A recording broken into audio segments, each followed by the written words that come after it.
तरबियत ही रूहानी नस्ल है। रवाजी मजलिस मुसहट की खालिस निस्बत फरमाएं अल्लाह की रज़ा और रसूल पाक सल्लल्लाहु अलैहि वसल्लम की मोहब्बत फरमाएं। इसमें हम शरीक हैं, हम सब यहाँ पैर देने बैठे हैं, निस्बत का पैर है माशाअल्लाह। उसके लिए मैं गुजारिश करूँ बहुत ही मोहब्बत बड़ी अपना सुनिए आपने, तो मैं ये गुजारिश करूँ कि बात आगाज़ ये है कि जितने आप शुरा बैठे हैं, जितने आप नाते पाक सुने, आवाज़ सुने, यहाँ अपने दिल पे इस मिजाज अल्लाह का जिक्र करें। सुभान अल्लाह।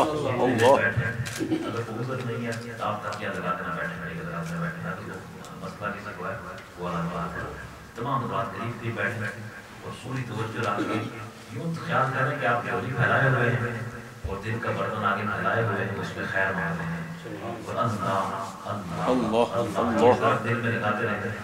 खफी साइलेंट जिक्र करें, अभी आखिर में इंशाल्लाह से भी जहाँ पे करेंगे तो खफी जरूर लगा के अपने उस बर्तन में नूर को तलब करें, निस्बत के फैज़ को हम सब फैज़ लेने बैठे हैं इंशाल्लाह, और ज़रूर फैज़ लेंगे इंशाल्लाह। आपने आवाज़ सुने लेकिन एक लम्हा के लिए हम गाफिल नहीं बैठे, हमारा ख्याल ध्यान इधर उधर न जाए, बल्कि अल्लाह उसके रसूल की बारगाह में रहे और निस्बत की तरफ तवज्जो हम रहें इंशाअल्लाह। ये खुसूसी मजलिस है, रूहानी मजलिस है, जिसमें तमाम अहम हज़रात और ज़ौक़ वाले हज़रात बैठे हैं, अवामी मजलिस नहीं है, इसलिए हम सब ज़ौक़ व शौक़ के साथ अल्लाह रसूल का ज़िक्र करेंगे इंशाअल्लाह। बेपनाह बरकतें हासिल होंगी।